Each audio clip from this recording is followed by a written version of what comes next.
My name is Nasir McDaniels. I'm 21 years old. I come from New Jersey City University, and I'm a proud Haitian American. My name is Dominique Jean. I'm 20 years old. I go to NJCU, and I'm a first-generation Haitian. My name is Rod Lee. I'm 25 years old. I'm of Haitian descent. I went to NJCU and I earned a psych degree. My name's Nikel Antoine. I'm 23 years old. I'm the CEO of Dairy Mill, and I'm Haitian American. My name is Vanessa Georges. I am 20 years old, and I'm Haitian American.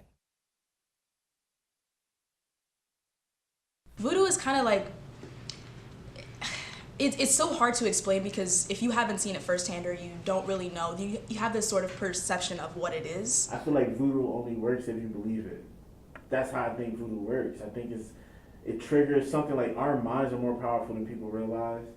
And I feel like with voodoo, it's very much so a manipulation on the mind.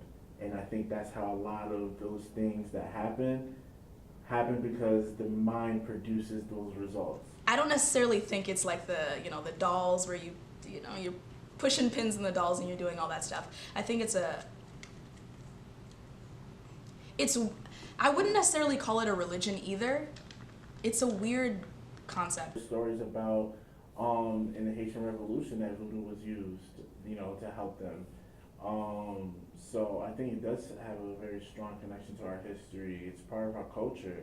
That's why I don't want to look at it as something that's completely negative. For like Haitians, we grew up where voodoo was kind of just this like superstitious, thing that always existed where it's like, oh, don't put your purse on the floor, you'll be broke. Or, did you had a dream about losing your teeth means somebody's gonna die. I haven't seen it firsthand, but I've definitely heard stories from my mom and my dad. My mom's my grandma. I always say my mom's mom because I don't really know her, but my grandma, I feel like she practices voodoo. I really actually don't know anyone who does voodoo. I have heard many voodoo stories. Zombie is not actually zombie. Like, it's not the Hollywood zombie. To make a zombie, it's kind of like you have to brainwash them and strip them of all identity. So you're not actually killing them, but you do end up eventually burying them alive, and then you kind of this is actually really how it's done. Like, you can watch this, not actually watch it, but they're educational reenactments of what it is, and then you kind of like dig them up eventually, make them drink something, and then they pretty much wake up kind of, and they're awake, but they don't know their name anymore, and you can pretty much at that point control them and make them do whatever you want because they've lost all sense of self. Watching it, it's kind of like a scary process because you kind of see and it sounds so crazy, but you see like the soul kind of being struck out of that person. You kind of see them like look a little like dead in their eyes, and it looks like really like weird. Like when it comes to coming back to the normal world, as we would refer to it, it's very difficult. And even like with my mother, you have to become a born again Christian, if I'm not mistaken. And like that whole journey is just exhausting. Like I witnessed it with my mom, and it's different. She thankfully is not messing with it anymore, but it was hard to kind of get her soul back, in a sense. And it's a scary process, but I would not recommend it. Like my mom suffered from postpartum depression and turned to chronic depression. So at one point my father tried to tell me somebody in her family put a curse on her, and that's why she's that way. And, he told me he went through this whole situation of trying to find somebody who could undo the curse and all of this.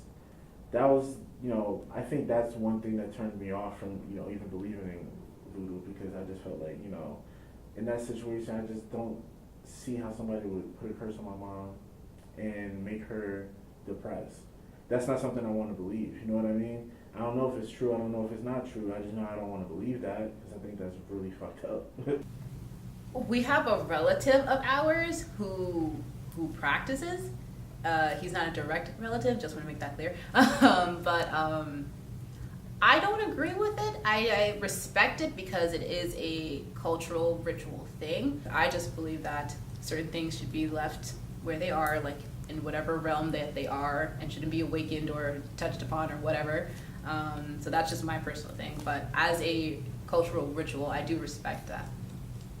I haven't had a personal experience where I could be like, yo, I've been through some shit with voodoo. Like, I've had spiritual experiences where I think I've, you know, interacted with certain spirits or certain entities, but I don't know if that's necessarily voodoo. I just think spirituality is just beyond our comprehension. We just put labels on it. You can call it voodoo, you can call it science, you can call it magic, you know what I mean?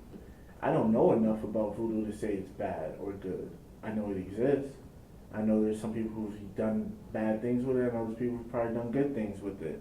I do believe in, you know, we'll probably, you know, I don't know if you would say black magic or white magic, but I believe in using magic for good and using magic for bad. Like, just, it depends on the person, you know. Somebody who is into voodooism is not necessarily a Satanist or an evil person.